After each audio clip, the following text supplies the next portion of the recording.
वालेकुम सलाम। नूर जरा कैसी हैं आप? खैरियत से? तो मैं ये वेट कर रहा था। हम इंशाल्लाह स्टार्ट कर रहे हैं 2 मिनट। आवाज़ आ रही है आपको मेरी क्लियर?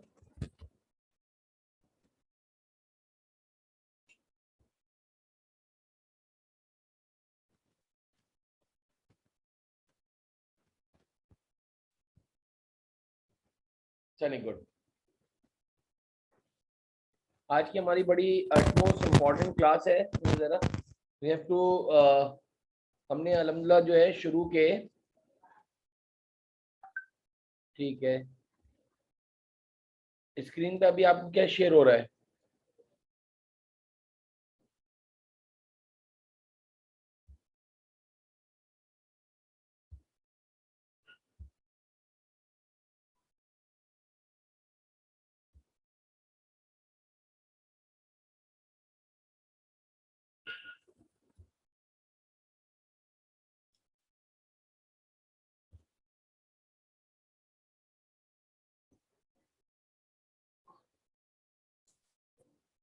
ठीक है, एक सेकंड।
अच्छा जी, बिस्मिल्लाहिर्रहमानिर्रहीम।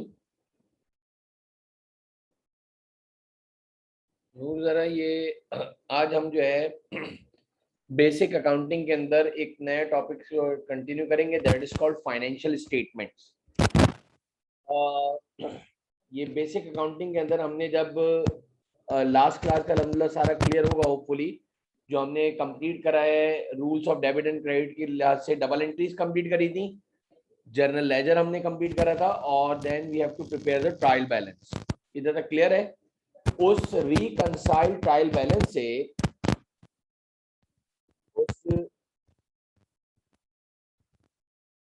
रिकंसाइल्ड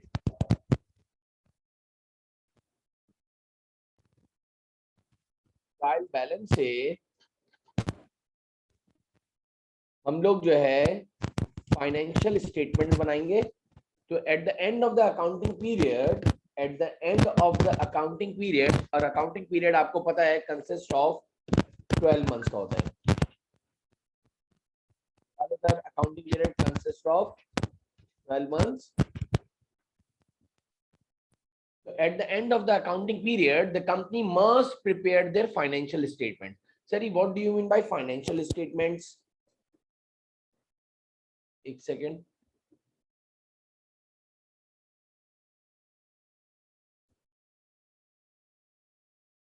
सर फाइनेंशियल स्टेटमेंट से क्या मुराद है? बेटा फाइनेंशियल स्टेटमेंट का मतलब है कि कुछ स्टेटमेंट्स का सबका मिलाकर अकाउंटिंग एक्सपर्ट्स ने फाइनेंशियल स्टेटमेंट रखा है। आपके बेसिक अकाउंटिंग के अंदर फाइनेंशियल स्टेटमेंट्स के अंदर जो दो स्टेटमेंट्स आपके लिए सबसे इंपॉर्टेंट है, that is income statement and balance sheet. So what do you mean by income statement and what do you mean by balance sheet?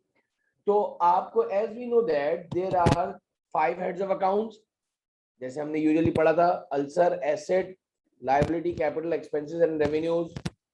अगर हम देखें तो जो assets, liabilities, assets,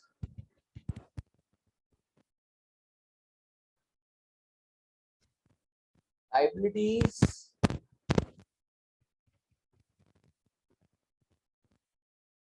and capital, इन तीन चीजों से हम जो बनाते हैं जरा that we have to prepare the balance sheet.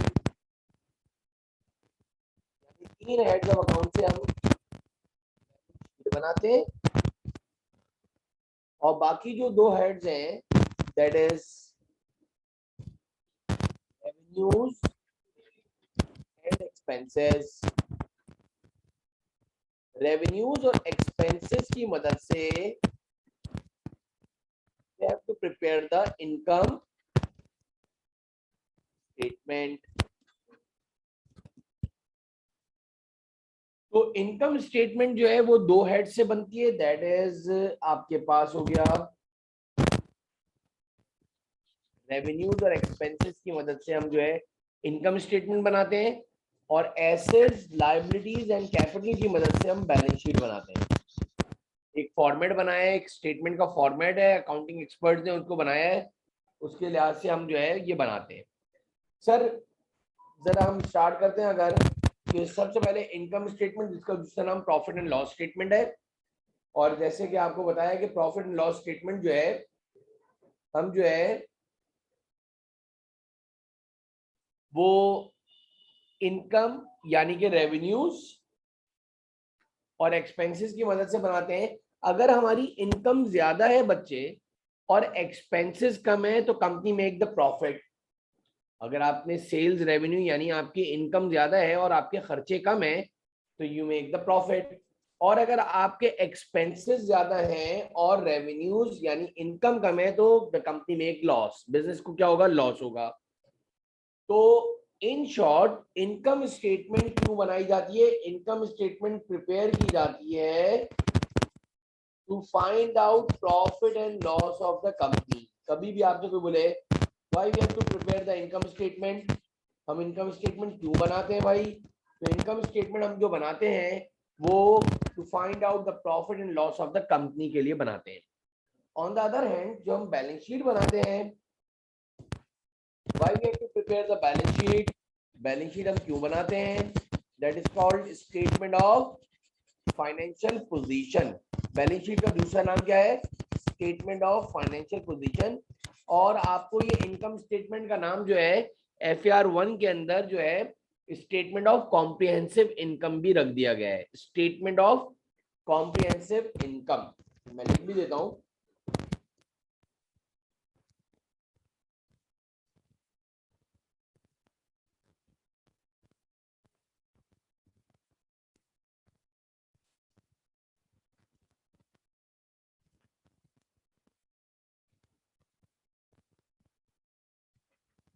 Statement of comprehensive income. और जो बैलेंस शीट है वो आपकी जो बनती है वो बाकी तीन हेड्स ऑफ अकाउंट से बनती है, यानी कि एसेट्स, लायबिलिटीज और कैपिटल से। Okay sir. अब अगर देखो तो इनकम स्टेटमेंट का जो फॉर्मेट बनता है, जो कि आपने पहले ही बताया है कि इनकम स्टेटमेंट किससे बनती है, with the help of all revenues और एक्सपेंसेस। आपकी इतना के लिए एक और बात अर्ज करूं कि पूरी इनकम स्टेटमेंट में कभी ऐसा नहीं होगा, नेवर एवर, कि आपको कोई भी ऐसा टाइटल मिला हो जो कि इनकम स्टेटमेंट और मतलब एक्सपेंसेस और रेवेन्यूज के अलावा मिला हो। कोई स्टूडेंट कभी ऐसा बोल ही नहीं सकता कि सर इसकी नेचर तो कुछ और है। पूरी इनकम स्टेटमेंट जो है वो रेवेन्यूज और एक्सपेंसेस की मदद से बनती है। सर उसका फॉर्मेट क्या होता है? सबसे पहले आप ये तीन कॉलम बन जाते हैं, वन फाइनल कॉलम, ये मिडिल कॉलम और ये थर्ड कॉलम।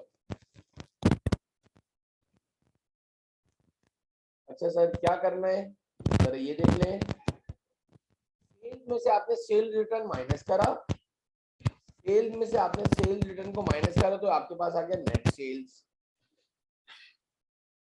सेल्स में से आपने सेल्स रिटर्न को माइनस करा तो आपके पास आ गया net sales, less cost of goods sold की आपने हेडिंग मार्क करी।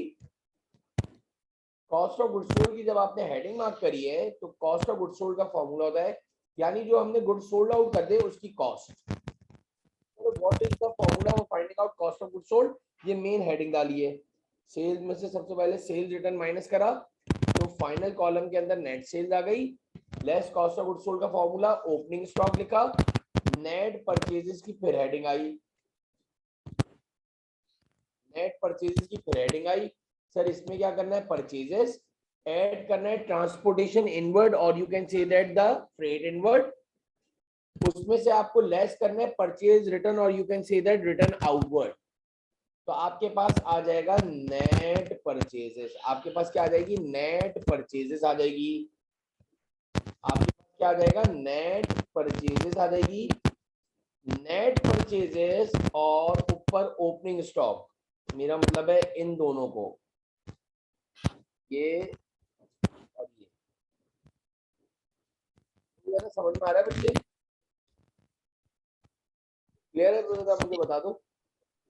जी सर आ रहा है समझ में, थैंक यू। बाकी ये गाजी क्लियर है बेटा?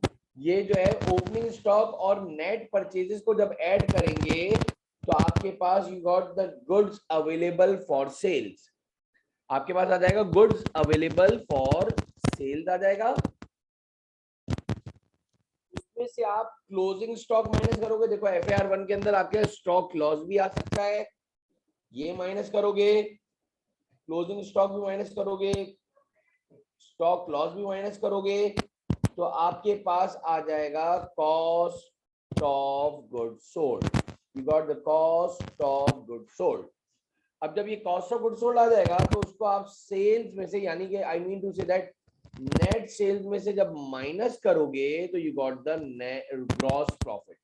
पहले प्रॉफिट का नाम होता है बच्चे ग्रॉस प्रॉफिट, पहले प्रॉफिट का नाम होता है ग्रॉस प्रॉफिट। लाइंस को मैं स्ट्रेट कर दूं,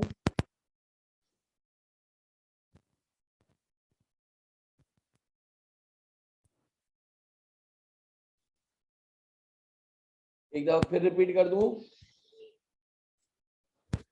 नेट सेल्स में से जब आप cost of goods sold minus करोगे, नेट सेल्स किस तरह आती है बच्चे, नेट सेल्स आती है सेल्स में से सेल रिटर्न माइनस करा तो net sales, cost of goods sold के अंदर आपका formula opening stock add net purchases, उसका आपने सबसे पहले परचेजेस लिया, उसके अंदर ट्रांसपोर्टेशन इनवर्ड। ये तकरीबन ऑलमोस्ट कंप्लीट फॉर्मेट है, इसमें कोई चीज कमी नहीं है, आपको ये कंप्लीट फॉर्मेट दिख रहा है।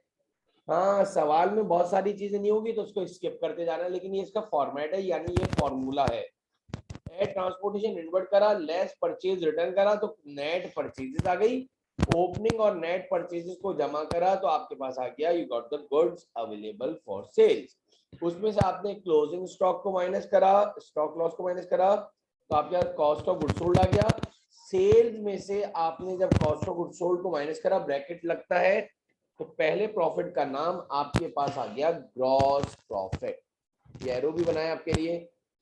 इसके बाद थोड़ा सा इंटर कॉमर्स के लिहाज से थोड़ा सा डिफरेंट होता है, अगर किसी स्टूडेंट को याद हो इंटर कॉमर्स अगर किसी ने करा हो तो इधर जरा ध्यान में रख लेना, सेल में सेल रिटर्न माइनस होता है, डिस्काउंट माइनस नहीं होता है।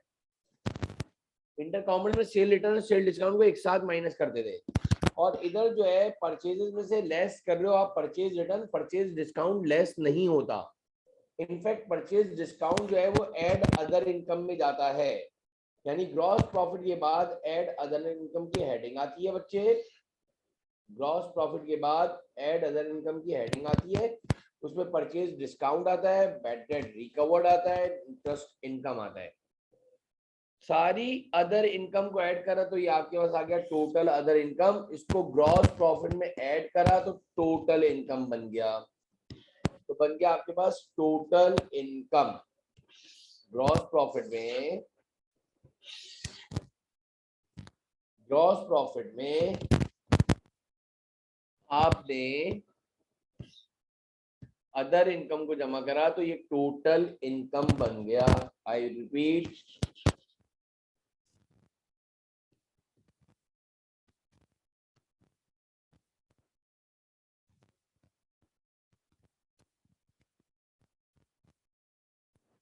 इसके बाद आपने लेस अदर एक्सपेंसेस की हेडिंग डाली। दुनिया जहां के सारी इनकम ऊपर आ गई, जैसे फॉर एग्जांपल सर्विस इनकम भी आ सकता है, कंसल्टेशन इनकम भी आ सकता है, बैड डेट रिकवर्ड आ सकता है, इंटरेस्ट इनकम आ सकती है, परचेज डिस्काउंट भी इस तरह लिया जाता है। जो सबसे इंपॉर्टेंट चीज है वो याद रखते ना, परचेज डिस्काउंट इधर जो है वो आपके पास अदर इनकम में आती है, लेस अदर एक्सपेंसेस में। जो भी आपके दिमाग में अदर एक्सपेंसेस आ रहे हैं, I mean to say that rent, salaries, wages, utility bills, sale discount, other expenses में आता है मेरा बेटा। सेल्स डिस्काउंट आपके पास अदर एक्सपेंसेस में लिखा जाता है, ऊपर सेल्स में से माइनस नहीं होता। ये एक सबसे बड़ा फर्क है। और जब सारे एक्सपेंसेस को माइनस करा तुमने तो आपके पास जो है वो टोटल एक्सपेंसेस हो गए। टोटल एक्सपेंसेस हो गए आपके पास। और जब टोटल एक्सपेंसेस को टोटल इनकम में से माइनस करा है तो आपके पास नेट प्रॉफिट आ गया कंपनी का। ये आपका कंपनी का नेट प्रॉफिट आ गया। तो सारे एक्सपेंसेस लास्ट में आपने माइनस करे हैं बच्चे, तो टोटल इनकम में से आपने जब टोटल एक्सपेंसेस माइनस करे तो नेट प्रॉफिट आ गया बेटा। अब एक और चीज जरा गौर से सुनिएगा, ट्रांसपोर्टेशन एक्सपेंस मेनली अकाउंटिंग में दो किस्म के होते हैं बच्चे। एक आपके पास है ट्रांसपोर्टेशन इनवर्ड, जिसको दूसरा नाम है फ्रेट इनवर्ड, और the third name is carriage inward. On the other hand जो आपका ट्रांसपोर्टेशन आउटवर्ड होता है that is called carriage outward, and the third name is Razi, Madia, Nur Fatma, that is called freight outward. It is a part of other expenses. याद रख लेना, transportation inward और you can say that the freight inward. एक और import duty जो लगती है वो भी part of cost of goods sold होता है जब इन्वेंट्री पढ़ोगे तो। लेकिन अभी जो दिमाग में रखने वाली बात यह है कि ट्रांसपोर्टेशन इनवर्ड जो है कॉस्ट ऑफ गुड्स सोल्ड में लिखा जाता है, और ट्रांसपोर्टेशन आउटवर्ड जो है वो आपके पास अदर एक्सपेंसेस का पार्ट होता है। इधर मैंने ट्रांसपोर्टेशन आउटवर्ड लिखा है, ये मेनली याद रखें। और सेल डिस्काउंट भी इधर लिखा जाता है। तो ये पहली हमारी स्टेटमेंट हो गई। एक और चीज को अगर आप कंपेयर करो तो पूरी इनकम स्टेटमेंट, यानी I mean to say that हमने जो इधर से स्टार्ट करी है मेरा बेटा, तो लेकर लास्ट स्टेप तक कोई एक आइटम ऐसा नहीं दिख रहा होगा जो कि एक्सपेंसेस और रेवेन्यूज के अलावा आया हो। हाँ, शुरू में थोड़ा सा बनाओगे तो इंशाल्लाह फिर तुम्हें फॉर्मेट याद हो जाएगा। और जो पुराने स्टूडेंट्स होंगे डेफिनेटली इनकम स्टेटमेंट का दूसरा नाम FAR1 में कंपनी अकाउंट्स पढ़ोगे तो स्टेटमेंट ऑफ कॉम्प्रिहेंसिव इनकम होता है। जब सारी बेसिक कर देंगे तो एक आपको कंपनीज का भी फॉर्मेट बना के दिखा देंगे। कंपनी ये स्पेशली हमने जो है ये इनकम स्टेटमेंट का जो फॉर्मेट बनाया है, ये हमने इनकम स्टेटमेंट का जो फॉर्मेट बनाया है ये सोल प्रोप्राइटरशिप का बनाया है। तो ये हमारा कंप्लीट हो गई पहली स्टेटमेंट। आपकी फाइनेंशियल स्टेटमेंट्स जो है वो कंप्राइजेज होती है दो चीजों से, that is income statement and balance sheet. तो इनकम स्टेटमेंट का तो फॉर्मेट ये रहा। अब व्हाट नेक्स्ट, अब हमें बनानी है स्टेटमेंट ऑफ फाइनेंशियल पोजीशन, और you can say that balance sheet. तो आप बोल सकते हो बैलेंस शीट। तो इस बैलेंस शीट का भी मेरा बेटा आपके पास टोटल 3 कॉलम होते हैं। तो एक साफ सुथरा नीट एंड क्लीन हो जाता है। सबसे पहले आपने नॉन करंट एसेट्स की हेडिंग मार्क कर दी। पहले तो एसेट की मेन हेडिंग आई, इसके बाद नॉन करंट एसेट की सब हेडिंग आई, और उसमें आपने सारे के सारे जो है नॉन करंट एसेट जिन जो हमने पढ़े थे, बिल्डिंग हो गया, प्लांट हो गया, मोटर व्हीकल हो गया, ये सारे हम लिखेंगे, और इसका टोटल जो है फाइनल कॉलम में आपने लिख दिया टोटल नॉन करंट एसेट। ये आपके पास आ गए टोटल नॉन करंट एसेट्स। ये आपके पास आ गए टोटल नॉन करंट एसेट्स।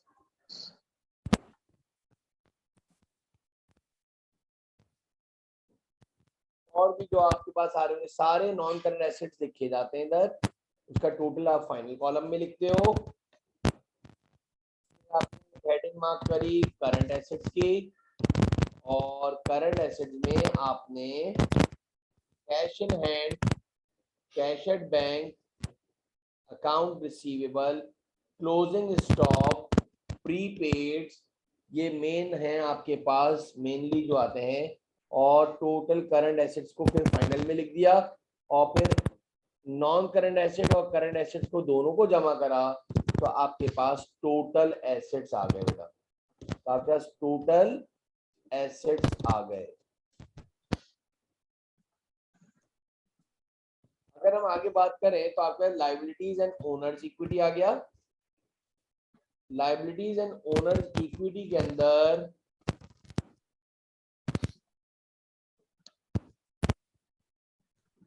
सबसे पहले लायबिलिटीज की हेडिंग डाली, इसमें आपका मेनली जो है अकाउंट्स पेबल हो गया, बैंक ओवरड्राफ्ट हो गया, बैंक लोन हो गया, अगर शॉर्ट टर्म और लॉन्ग टर्म लायबिलिटी को चेंज करना है तो वो भी कर सकते हो, अक्रूड एक्सपेंसेस हो गए, तो ये टोटल लायबिलिटीज आ गई। ये आपके लिए क्या आ गया, टोटल लायबिलिटीज आ गई।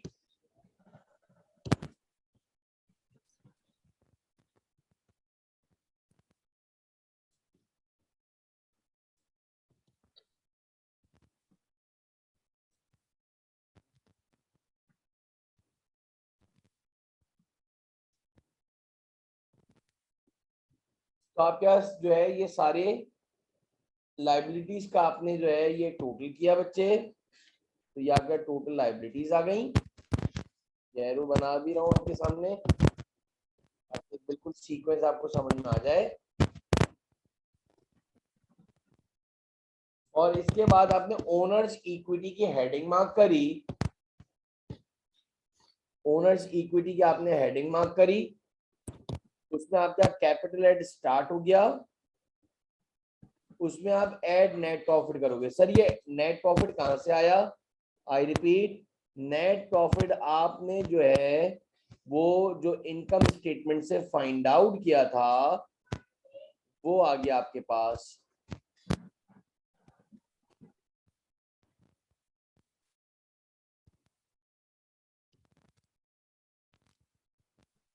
लायबिलिटीज और ओन कैपिटल एंड को जमा करोगे तो ये total liabilities and owners equity हो गया। इस पूरे फॉर्मेट में भी अगर आप देखो तो आपके पास कोई ऐसी चीज नहीं है जो एसेट, लायबिलिटी और कैपिटल के अलावा आपको दिख रहा हो। पूरी स्टेटमेंट के अंदर आपको कहीं ये नहीं महसूस होगा। और ये जो मैंने येलो से लिखा है यानी लायबिलिटीज का टोटल और कैपिटल एंड का total, total liabilities and owners equity का टोटल हमेशा टोटल एसेट्स के बराबर आ रहा होगा। इसलिए आपने अकाउंटिंग इक्वेशन पढ़ी भी थी शायद, सारे स्टूडेंट्स को याद भी होगा कि एसेट्स यानी टोटल एसेट्स बराबर होता है लायबिलिटीज प्लस कैपिटल के। तो ये टोटल एसेट्स में आपके पास जो है वो नॉन करंट और करंट दोनों आ गए, उसका टोटल ये आ गया आपके पास। और फिर ये लायबिलिटीज एंड ओनर्स इक्विटी के हेडिंग में आपने पहले लायबिलिटीज लिखा और इसके बाद ओनर्स इक्विटी को लिखा, दोनों को प्लस करा तो ये आपके पास लायबिलिटीज एंड ओनर्स इक्विटी आ गया। अब हम क्या करेंगे जरा गौर से सुनो, तो आप लोगों को हैंडआउट मैंने शेयर किया है,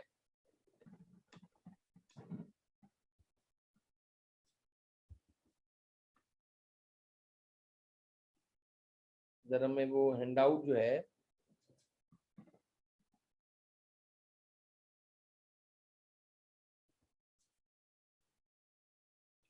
और इंशाल्लाह इसको भी नूर जरा हम लोग जो है गाजी मदिया एक वे बता रहा हूँ, अगर अच्छा आप लगे तो इंशाल्लाह जरूर इसी को आप इम्प्लीमेंट कीजिएगा while preparing the financial statement। इंशाल्लाह बड़ी बात तो नहीं है, लेकिन आपके पास जो है वो फर्स्ट अटेम्प्ट में वो इंशाल्लाह आपकी रिकंसाइल्ड होगी। ये बी वेब वाला सवाल जो है हम कर रहे हैं, तो इसमें जरा बी वेब वाला सवाल ये पहला ही है। सारे स्टूडेंट आपके पास जो हैंड आउट है उसके अंदर भी है। फ्रॉम द सारे स्टूडेंट को स्क्रीन दिख रही है ना बेटा? जी सर। चलें, गुड।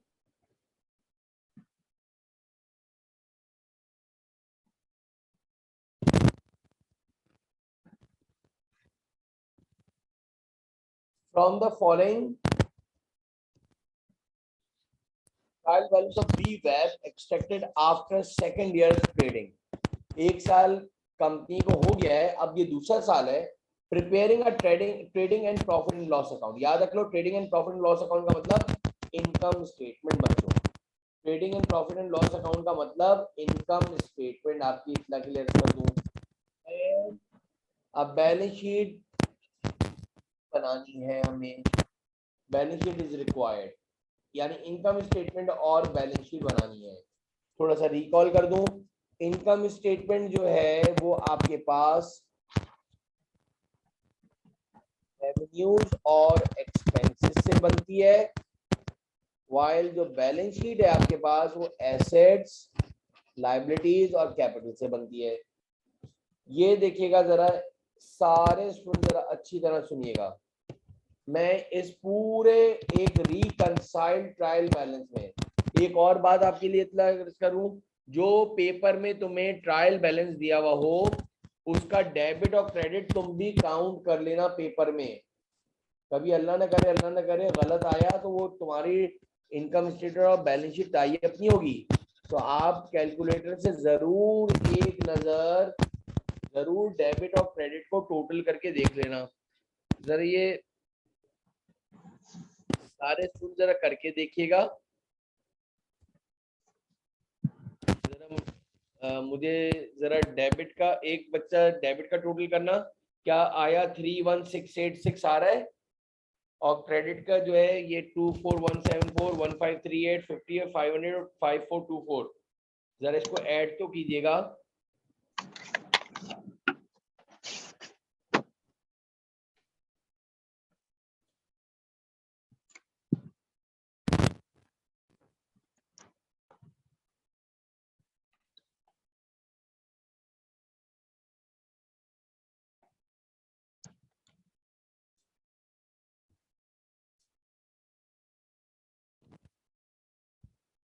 दोनों साइड्स रिकंसाइल्ड हैं।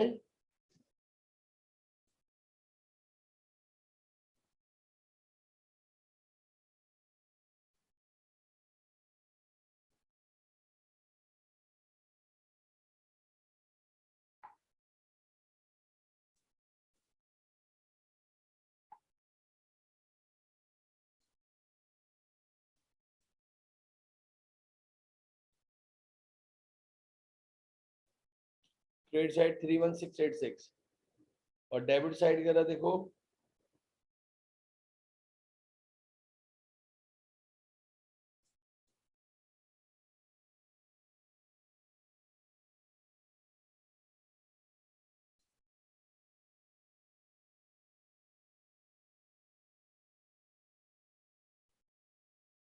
हैं, वापस करो मदिया, टैली नहीं है क्या?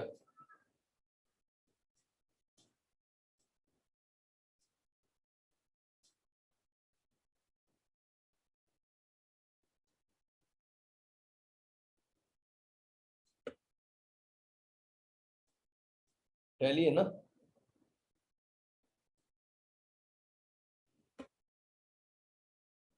दोनों साइड ठीक है, सही है मदिया। अब क्या करना है, स्टेप नंबर 1, सारे स्टूडेंट जरा गौर से सुनिएगा मेरी बात।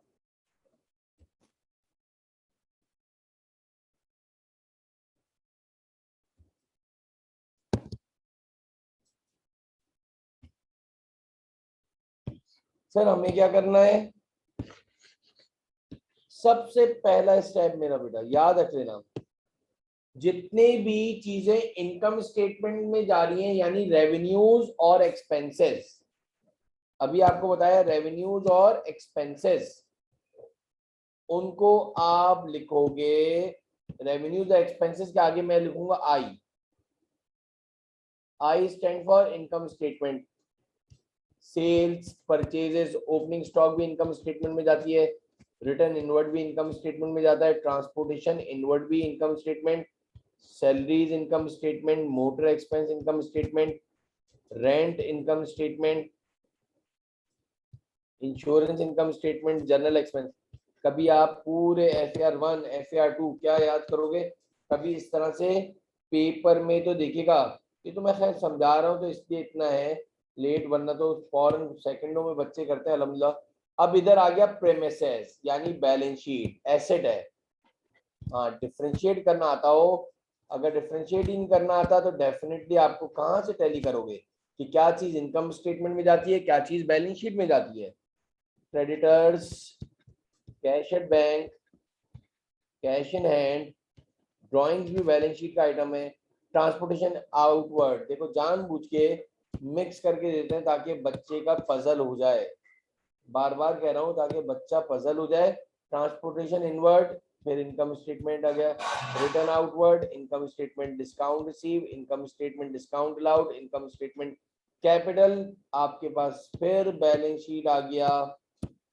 यानी इन शॉर्ट सबसे पहले आपको आइडेंटिफाई करना है क्या क्या चीजें इनकम स्टेटमेंट में जाएंगी और क्या क्या चीजें बैलेंस शीट में जाएंगी। ये हो गया हमारा स्टेप नंबर 1।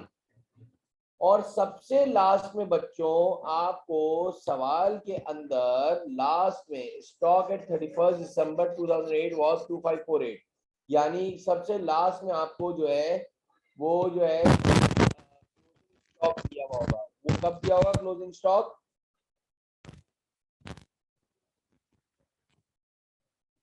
क्लोजिंग स्टॉक जो दिया जाएगा वो आपको जो दिया जाएगा, याद रखिएगा मेरी बात, वो वाहिद एक ऐसा आइटम है जो इनकम स्टेटमेंट में भी जाता है और बैलेंस शीट में भी जाता है। जब हम इंशाल्लाह भी बनाएंगे तो आपको बहुत अच्छी तरह से क्लियर हो जाएगा। सर क्या मतलब है, अब जरा और से सुनो, फॉर्मेट आपको बनवा चुके हैं, जो चीजें इनकम स्टेटमेंट में जा रही, you have to post in, you have to suppose to post in income statement, उसके आगे इन I/S लिख दिया, income statement income statement income statement, और जो चीजें बैलेंस शीट में जा रही है उसके आगे बैलेंस शीट लिख दिया है। इसका फायदा क्या होगा कि हम जो जो चीजें लेते जाएंगे उसको टिक करते जाएंगे। चले सर, व्हाट नेक्स्ट, आपके पास के बी वेब की कंपनी का हेडिंग मार्क करी मैंने, बी वेब कंपनी की हेडिंग मार्क करी मैंने, और इसके बाद सबसे पहले फॉर्मेट, डेफिनेटली जिनको वेरी फर्स्ट टाइम पढ़ रहे हैं तो आपको ये फॉर्मूला यानी कि I mean to say that ये आपको फॉर्मेट याद करना पड़ेगा। मैं फिर बोल रहा हूँ, उनको वो सारे स्टूडेंट्स को फॉर्मेट याद करना पड़ेगा।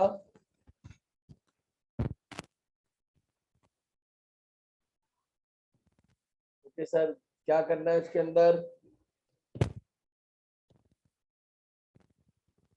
सेल्स ले ली हमने 24174, आप लोग मुझे ये सिर्फ कर दीजिएगा कि जरा आप लोग मुझे ये देख लीजिएगा, इसलिए ये भी स्टूडेंट्स ने ही जो है बनवाई थी, तो मैंने सेल्स दिया सबसे पहले 24174, ये 24174 को मिड कॉलम में लिखा, लेस करा उसमें से रिटर्न इनवर्ड, लेस करा उसमें से return inward. Sir return inward कहाँ दिया हुआ था, ये दिया हुआ रिटर्न इनवर्ड आपको ये दिया हुआ है 62 माइनस करा, तो मेरे पास आ गया नेट सेल्स। बच्चों मेरे पास आ गया नेट सेल्स, नेट सेल्स आ गई आपके पास 24112, 24112 आ गया, तो उसमें से आपने कॉस्ट ऑफ गुड सोल्ड की डाली हेडिंग, आपने कॉस्ट ऑफ गुड सोल्ड की हेडिंग मार्क करी। सबसे पहले आपने लिया ओपनिंग स्टॉक, ये दिया हुआ बेटा स्टॉक एट 1 जनवरी 2008, आपने स्टॉक एट 1 जनवरी 2008 ले लिया 2500, देखो ये सेल्स सेल्स ले ली, स्टॉक ले लिया, सेल्स रिटर्न 62 ले लिया। तो ओपनिंग स्टॉक 2500 लिया, 2500 लिख दिया। ऐड नेट परचेजेस की हेडिंग मार्क करी। सबसे पहले मैंने लिया परचेजेस, ये रही परचेजेस 14629। फॉर्मेट से 1 इंच भी आगे नहीं करना है। ऐड ट्रांसपोर्टेशन इनवर्ड, जी हाँ सर ट्रांसपोर्टेशन इनवर्ड था, कितना था 1500 ऐड करा। लेस रिटर्न आउटवर्ड, जी हाँ आपको पहले एक दफा पेपर में पढ़ना पड़ेगा। ये रिटर्न आउटवर्ड नीचे दिया हुआ है, मैं बार बार बोल रहा हूँ। रिटर्न आउटवर्ड कितना था 50। जब आपने रिटर्न आउटवर्ड माइनस करा तो आपके पास खुद ब खुद ग्रेजुअली आ गया नेट परचेजेस। अब नेट परचेजेस जो आया वो आया 16079। उसके अंदर आपने ओपनिंग स्टॉक को ऐड करा, यानी I mean to say that इन दोनों को ऐड करा, तो आपके पास आंसर बना 18579, that is called goods available for sales. इसके बाद आपने क्लोजिंग स्टॉक को लिया। ये क्लोजिंग स्टॉक इनकम स्टेटमेंट वाला इधर डबल टिक आएगा, 2 मरतबा रिकॉर्ड होता है, तो या ताकि याद रहता है। तो वो कितना दिया था 2548, 2548 माइनस करा तो आपका कॉस्ट ऑफ गुड्स सोल्ड आ गया 16031। 16031 आ गया आपके पास कॉस्ट ऑफ गुड्स सोल्ड। इसके बाद आपने नेट सेल्स में से मैंने ऐसा सवाल आपके पास सबसे पहला लिया जिसके अंदर तकरीबन तुम्हें सारी चीजें दिख रही होंगी, यानी कंप्लीट ऑलमोस्ट कंप्लीट फॉर्मेट में सारी जितनी चीजें हैं वो सारी दी हुई हैं। ओके सर, तो देन क्या करना है, आपने क्या करना है,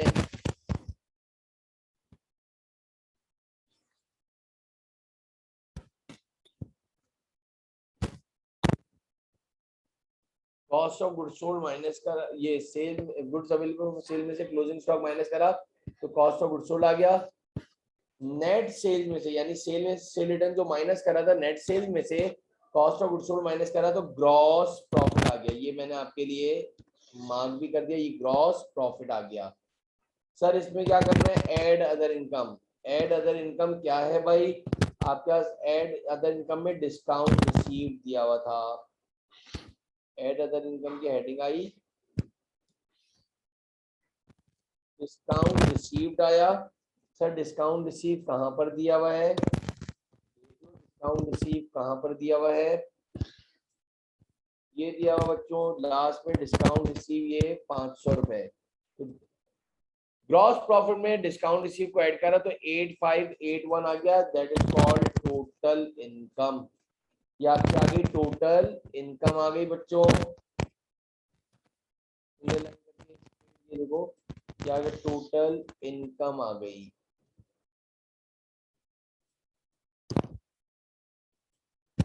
एट 581 ये आपके पास आ गई टोटल इनकम।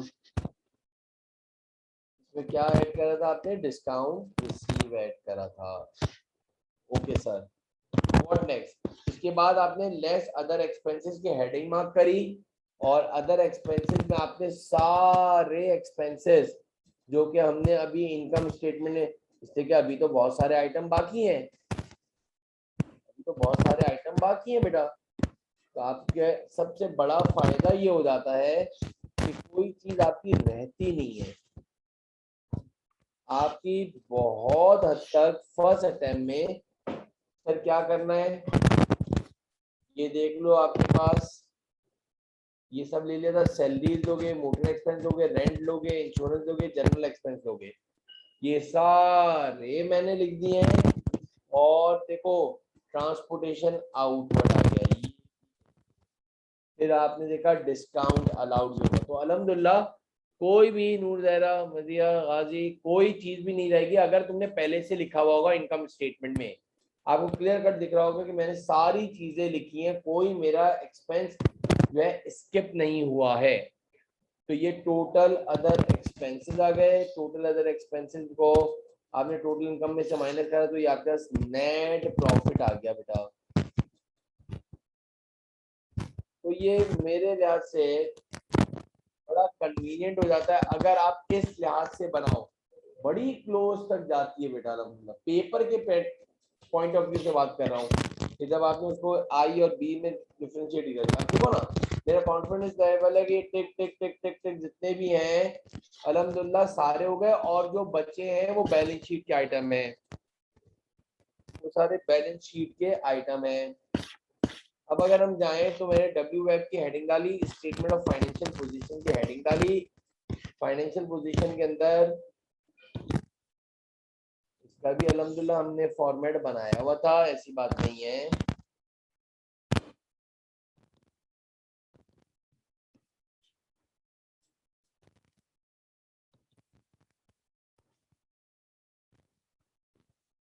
सर क्या है, किस तरह बनेगी अभी बताते हैं। अगर आप ऊपर से चलो, ये सारे हो गए, सबसे पहले प्रेमिसेस आया, मैं इसके कलर भी चेंज कर दूं, ये ब्लैक कर दिया मैंने। तो सबसे पहले प्रेमिसेस आ गई, स्टेरिक बना रहा हूँ 1500, फिर motor vehicle 1200,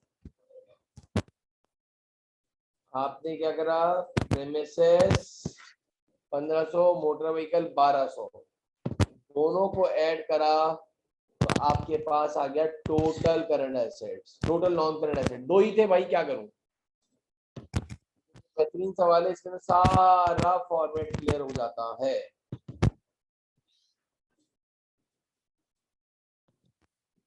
cash in hand, cash at bank, debtors, closing stock, जब आपने क्लोजिंग स्टॉक और ये सारे ऐड करे, I mean to say that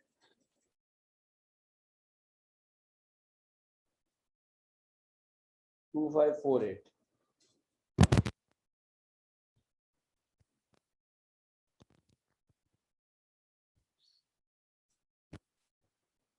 सारे करंट एसेट्स को जमा करा, ये टोटल करंट एसेट 6192 के आ गया, इसके अंदर नॉन करंट एसेट 2700 के जमा करे तो 8892 आ गया। समझे की बात, आपने ये ले लिए, cash in bank, cash in hand, चाहो तो टिक भी कर दो, ज्यादा बेहतर हो जाएगा ताकि जरा प्रोमिनेंट दिख जाए तुम्हें, cash in hand, cash at bank. चलो भाई, अब साफ साफ दिख रहा है एक क्रेडिटर नहीं दिए लिखे,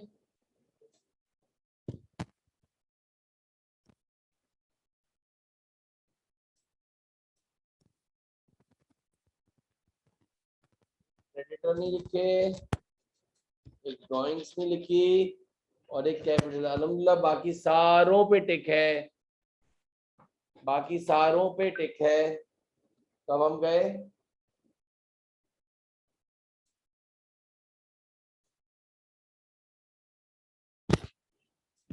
लाइबिलिटीज एंड ओनर्स इक्विटी के हेडिंग मार्क करी,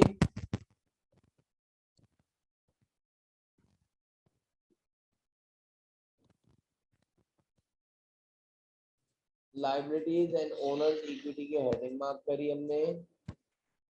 सबसे पहले लाइबिलिटीज की हेडिंग डाली, क्रेडिटर्स आ गए, ओनर्स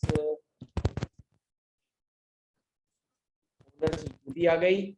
अच्छा, क्रेडिटर मजे की बात है सिर्फ एक ही थे, दैट इज आपके पास 1538 के। फिर ये भी एक फॉर्मेट है बेटा, कैपिटल एट स्टार्ट, जो सवाल के अंदर दिया हुआ था, ये आपने कैपिटल ले लिया, इसको भी टिक कर दिया। एड नेट प्रॉफिट, मैं आपसे ये अर्ज कर रहा था, नेट प्रॉफिट, ये रहा नेट प्रॉफिट। सर ये नेट प्रॉफिट कहाँ से आया है, जो मैंने अभी अभी आपके सामने हाईलाइट करा है, 2825, ये ऊपर से आया है, ये वो नेट प्रॉफिट है, ये रहा बेटा जो आपने इधर निकाला था, यानी कि इनकम स्टेटमेंट में। तो आपने क्या करा, 2825 को ऐड करा, माइनस कर दिया ड्राइंग्स। सर ड्राइंग्स दी हुई थी, जी हाँ, लास्ट एक आइटम मेरे ख्याल से ड्राइंग्स ही रह गया था, तो ये कैपिटल हमने ले लिया था, ये ड्राइंग्स ले ली। बाकी अगर आप देखो तो ये आपके पास 7354 कैपिटल एट एंड हो गया, और जब तुम इसको देखोगे टोटल एसेट्स के बराबर बनना चाहिए, और अगर ये इक्वल नहीं आया तो समझ लेना तुमने कोई गलती कर दी है, ये कोई गलती हो गई है और ये इक्वल नहीं आ रहा। क्लियर बेटा? सारे स्टूडेंट्स को ये इनकम स्टेटमेंट और बैलेंस शीट, आप देखो इनकम स्टेटमेंट में आपने सिर्फ एक्सपेंसेस और रेवेन्यूज लिए हैं। इनकम स्टेटमेंट में आपने सिर्फ और सिर्फ रेवेन्यूज और एक्सपेंसेस लिए हैं, जिससे we have to find out the net profit. और बैलेंस शीट के अंदर हमने एसेट लिए हैं, चाहे वो नॉन करंट हो या करंट हो, और लाइबिलिटीज में जो है अकाउंट पेबल क्रेडिटर्स, और ओनर्स इक्विटी में capital at start, add net profit, less drawings gives you capital at end. ये आपके पास फाइनेंशियल स्टेटमेंट का फॉर्मेट हो गया। और मतलब ये अगर आप इस तरीके से कभी बनाओ, चलो अल्लाह ना करे पेपर में बहुत ज्यादा, जैसे आपको पता है सीए के पेपर्स बहुत ज्यादा डिफिकल्ट होते हैं, तो अगर आपको ये टिक करने का पता चल जाए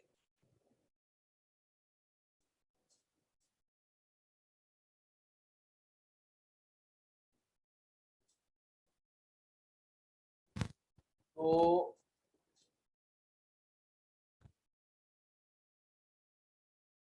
ये आपका फर्स्ट अटेम्प्ट में टैली करता है। इज इट क्लियर बेटा?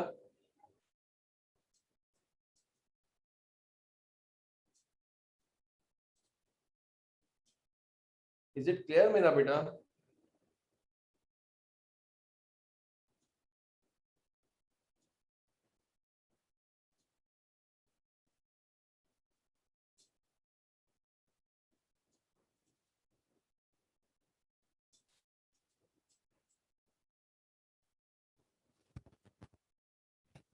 इज इट क्लियर मेरा बेटा?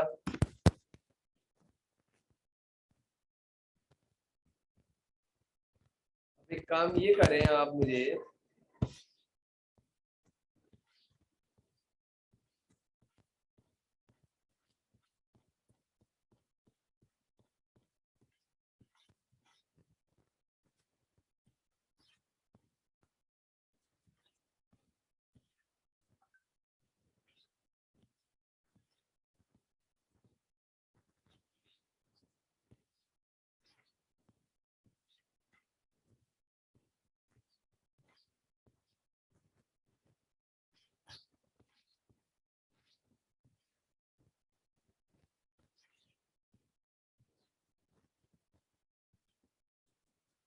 सर क्वेश्चन था कि अगर रिकंसाइल्ड ट्रायल बैलेंस की दोनों साइड इक्वल नहीं होंगी तो क्या करें हम? नहीं तो इसका मतलब ये है जरा कि इसके अंदर कोई प्रॉब्लम आया है तो वो करेक्शन होगी, तो वो फिर पेपर में सही करवाने आते हैं। आई कैप में तो खैर सही हाल है, बहुत ज्यादा ये लोग भंड मारते थे इंटर के पेपर में।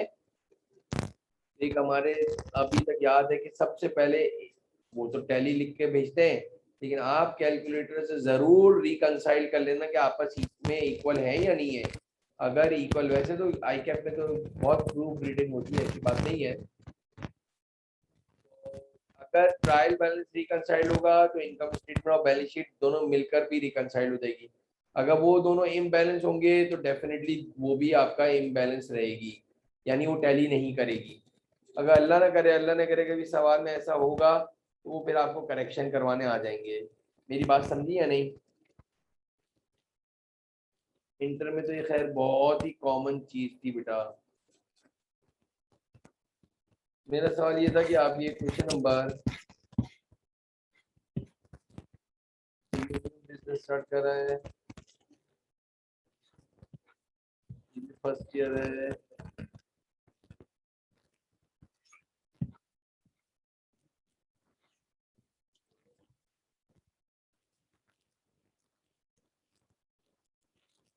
सब फर्स्ट ईयर की ट्रेडिंग है।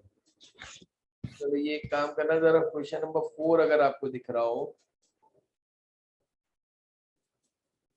क्वेश्चन नंबर 4 अगर आपको दिख रहा हो,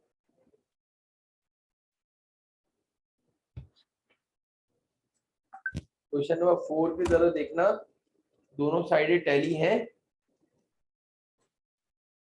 ये अल्हम्दुलिल्लाह हमारा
जी सर, टैली हैं दोनों साइड्स।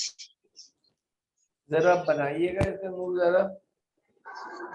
Okay sir. वो जरा इसकी इनकम स्टेटमेंट और बैलेंस शीट बना के देखें।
अच्छा जी,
आ रहा है समझ में बेटा? कोई प्रॉब्लम है तो पूछो।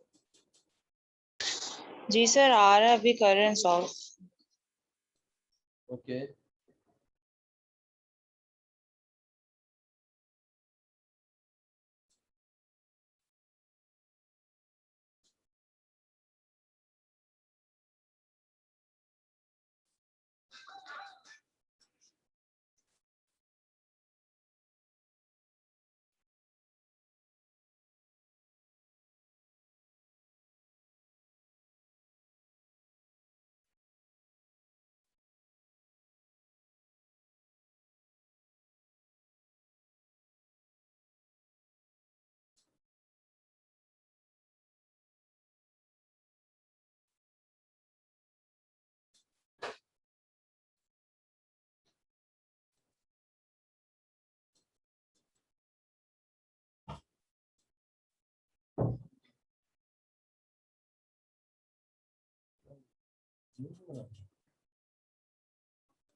गाजी, नेट प्रॉफिट क्या आया? 4593। बाकी कोई और भी टैली कर देगा तो पता चल जाएगा।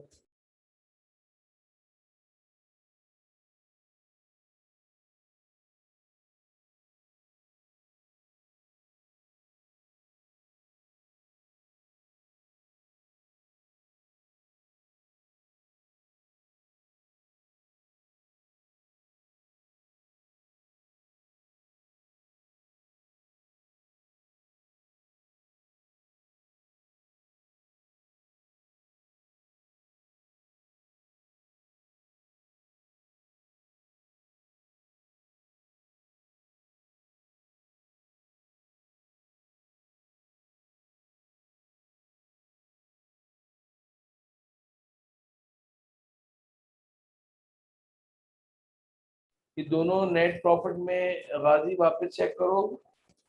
और मुझे जरा आप भी एक दफा रिकन 456, ये तो बहुत बड़ा फर्क आ रहा है नूर जरा। 45,613 और इसका 4,593।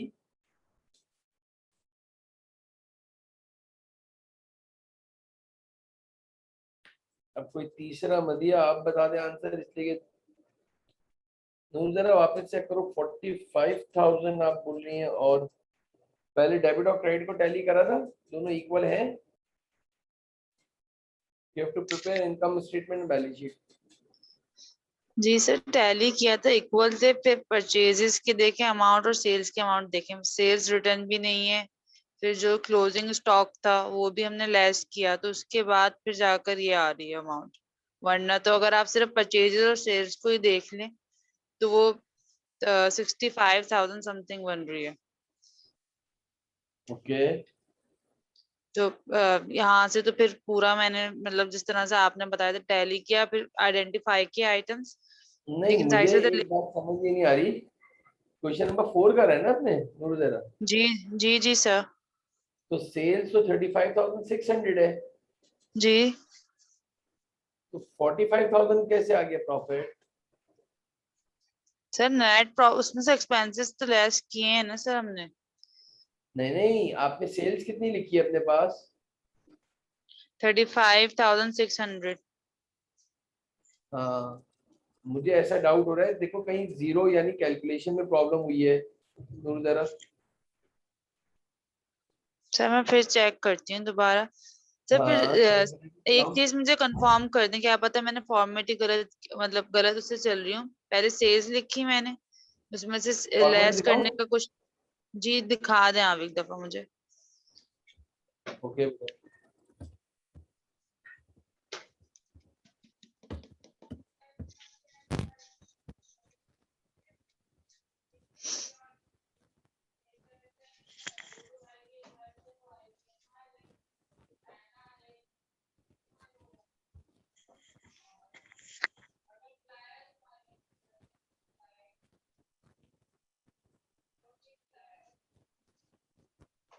आपने कहा सेल्स, मुझे गाजी तुमने चेक कर लिया गाजी वापस?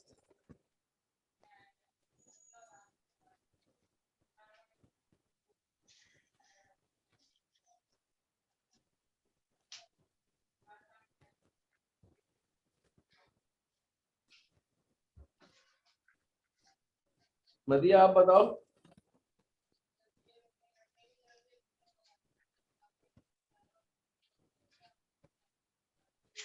यही आ रहा है 4593।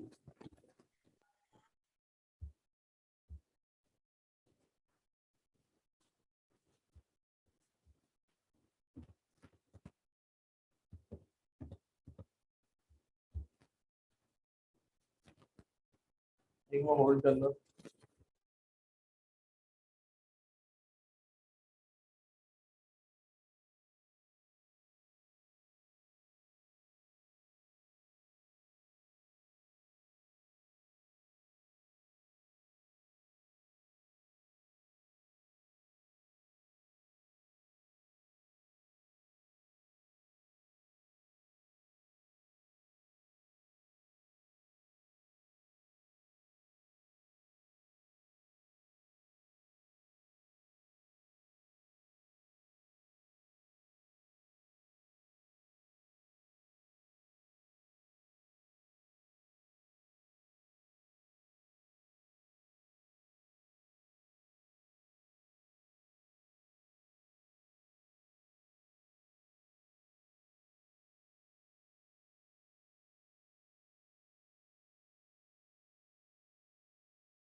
इसके अंदर मैं चेंजेस करता हूँ, जरा देखो।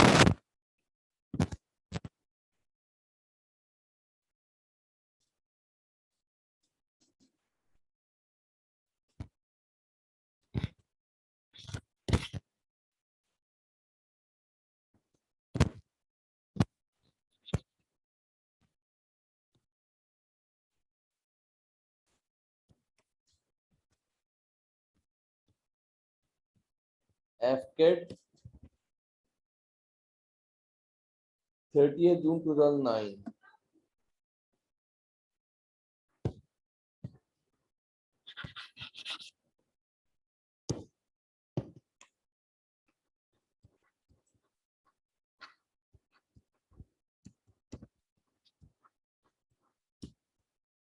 सेल्स जो है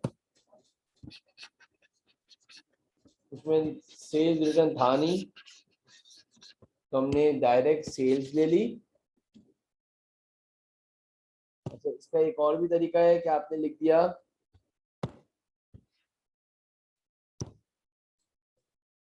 रेंट जाएगा आपके पास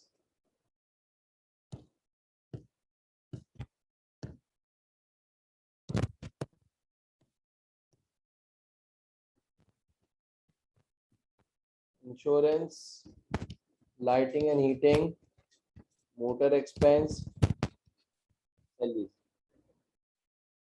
सेल्स जो है वो इनकम स्टेटमेंट जाएगी, परचेजेस जाएगा, सन्ड्री एक्सपेंसेस। मोटर वैन जो है बैलेंस शीट का आइटम है, balance sheet, balance sheet, balance sheet, building, drawings. अब मेरा सवाल ये है कि सेल्स है 35,600, तो आपने डायरेक्ट 35,600 ये लिख दिया। फिर आपने कॉस्ट ऑफ गुड्स सोल्ड की हेडिंग डाली, ओपनिंग स्टॉक आपके पास निल है, बिजनेस का पहला साल था। मेरे ख्याल से परचेजेस में ट्रांसपोर्टेशन इनवर्ड नहीं है, सिर्फ परचेजेस ही हैं। तो परचेजेस के अंदर आपने ना ट्रांसपोर्टेशन इनवर्ड है ना रिटर्न आउटवर्ड है, तो परचेजेस ऐड कर दिया आपने, और वो भी मिडिल कॉलम के अंदर ऐड कर दिया आपने। तो वो आ गया आपके पास परचेज है 30970,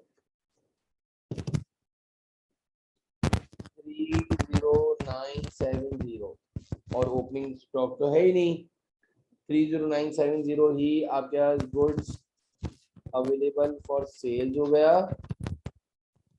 उसमें से क्लोजिंग स्टॉक माइनस कर दिया, तो लास्ट में लिखा था 9960 इनकम स्टेटमेंट और बैलेंस शीट में जाएगा 9960।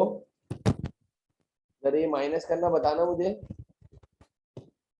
9960 जब माइनस करा तो कॉस्ट ऑफ गुड्स सोल्ड कितना आया?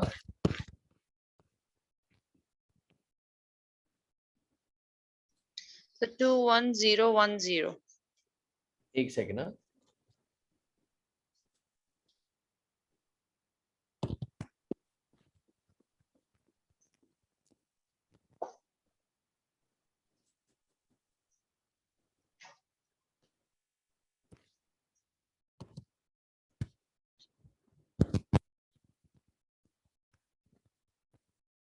कितना आया आपने बोला? 21010। 21010, इसको सेल्स में से माइनस कीजिएगा, 21010 को 35600 में से, ये ग्रॉस प्रॉफिट आ गया।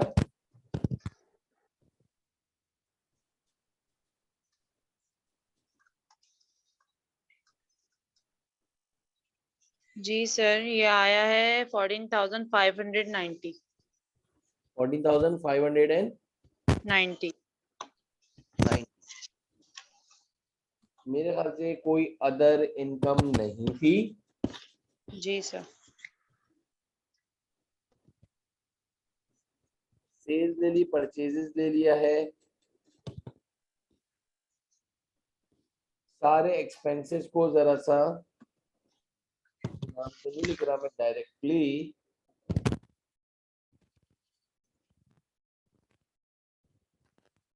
कोई अदर इनकम नहीं थी बेटा। Gross profit your direct, gross profit your direct other expenses करोगे,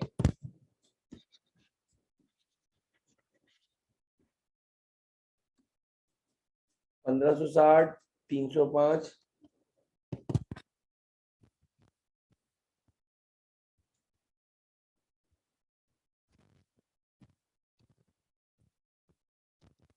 पंद्रह सौ साठ, 305,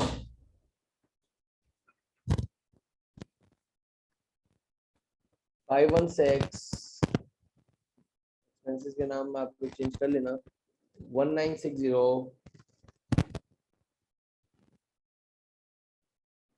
4850, salaries and wages, Sunday expense 806, motor van तो नहीं है, बाकी सारे लिख दिए, रेंट 305, 516, 1960, 4850, 806, टोटल करिएगा इसका,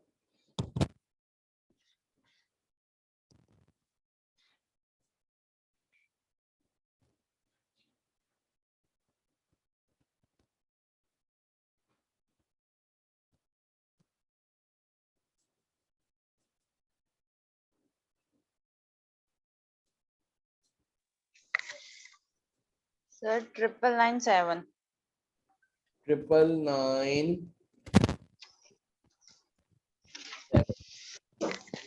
कीजिएगा 14590 से, 14590 से 999,745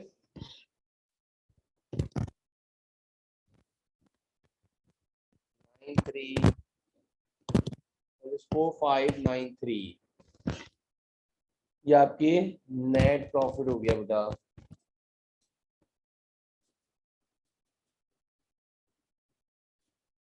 क्लियर है मदिया, नूर जरा? जी सर। तो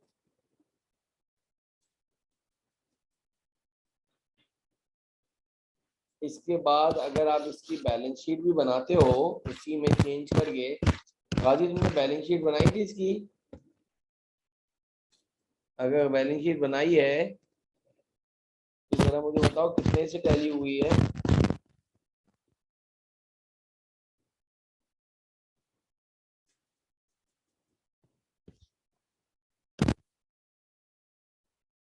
फाइव डबल 364 से टैली हो रही है। चलो गुड, वेरी गुड।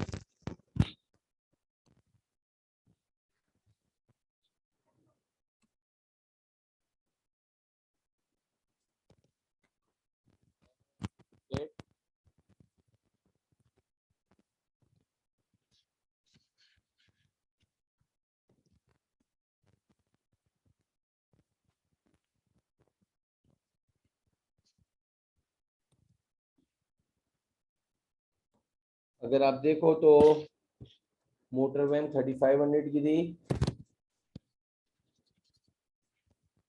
तो मैं डायरेक्टली लिख दूं 3500 की मोटर वैन थी।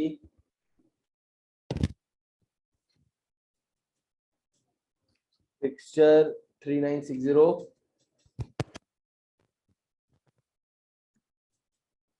बिल्डिंग 28,000। तो जरा जमा तो कीजिएगा, कितना बना?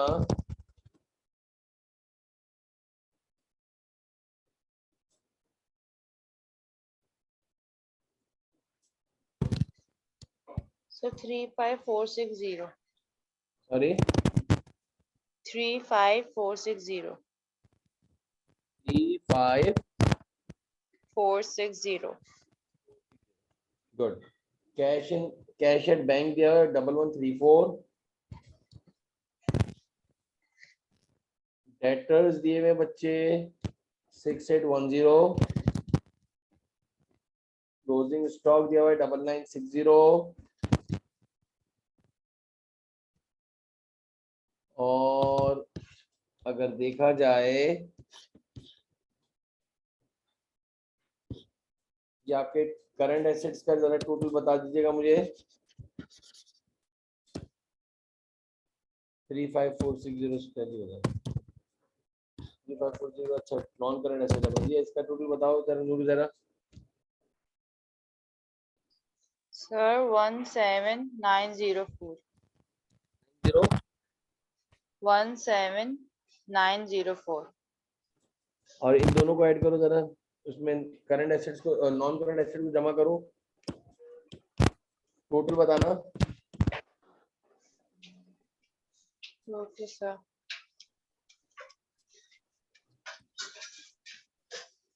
Sir, ये है 53,364. 53,000 364. 55364। जी जी.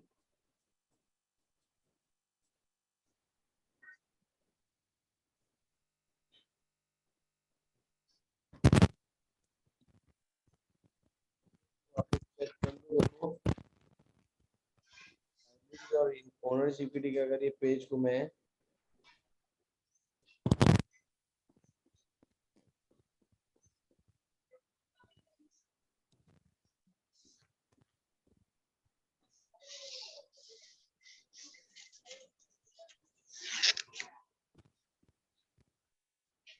क्रेडिटर्स में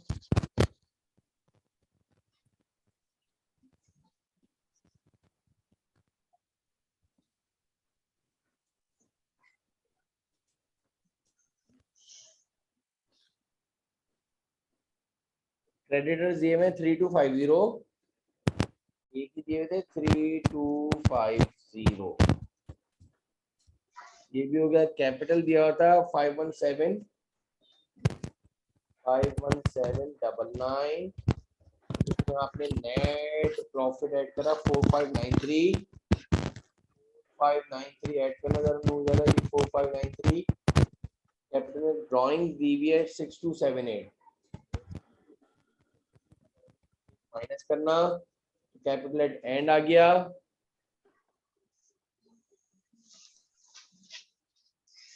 जी सर, ये आया 50,114. 50,114। 14. 15,114। जी. 114। 14. जी 114. दोनों को ऐड करना जरा, गुड, शाबाश। सर टैली हो रहा है अल्हम्दुलिल्लाह। 53,364। समझ आया बेटा? जी जी सर।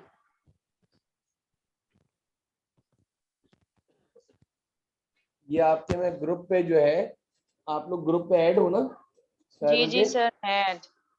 जी तो मुझे जरा जो है ना ग्रुप पे एक मैसेज करना, ताकि जरा मुझे पता चल सके, तो मैं तुम्हें ये आ, आज की जो है ये पीडीएफ शेयर कर दूं बच्चे, सही है सर, मैं आपको कर दूंगी। ताकि आप लोगों को इसका फॉर्मेट याद हो जाए। सही है सर।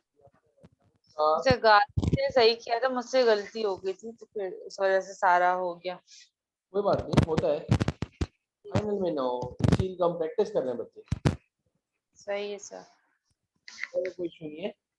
बस इसकी इतनी प्रैक्टिस हो और इसको इतना अच्छी तरह से याद हो कि ये बिल्कुल पक्का याद हो जाए। ठीक है बेटा, समझ में आ गया अच्छी तरह? जी जी सर। अब एक और सारे स्टूडेंट जरा गौर से बात सुनिएगा कि हमारी तकरीबन बेसिक अकाउंटिंग के अंदर rules of debit and credit complete हो गए हैं। आपके रिकॉर्डिंग लेक्चर्स भी साथ साथ अपडेटेड होते जा रहे हैं, अपलोड होते जा रहे हैं। कोई प्रॉब्लम हो तो वापस से देख सकते हो गाजी। अब जो नेक्स्ट क्लास के अंदर मोस्ट प्रोबेबली जरा सा थोड़ा सा बेसिक से हटकर जरा सा और एडवांस टॉपिक, यानी ये है तो वो बेसिक के अंदर ही शुमार होता है, लेकिन वो उसका बहुत ज्यादा लिंक बनेगा FAR 1 से। सर क्या मतलब? मैं करवाऊंगा शायद आपका, जैसे सर रुकमान जो है वो IS 16 property plant and equipment करवाएंगे, तो मैं डेप्रिसिएशन एक्सपेंस की बेसिक्स आपको बताऊंगा। तो हम स्टार्ट करेंगे कैपिटल एक्सपेंडिचर और रेवेन्यू एक्सपेंडिचर से। तो आप सारे स्टूडेंट जो है और ग्रुप पे जो है और भी जितने भी स्टूडेंट्स हैं, काइंडली उनसे रिक्वेस्ट है कि वो जरा सा देख ले, ताकि नेक्स्ट टाइम जो है वो उनके पास अच्छी तरह से ये उनको FAR 1 आसान लगेगा। क्लियर हो रही है बात? जी जी सर। चलें, टेक केयर, अल्लाह हाफिज। ओके सर, अल्लाह हाफिज़, थैंक यू।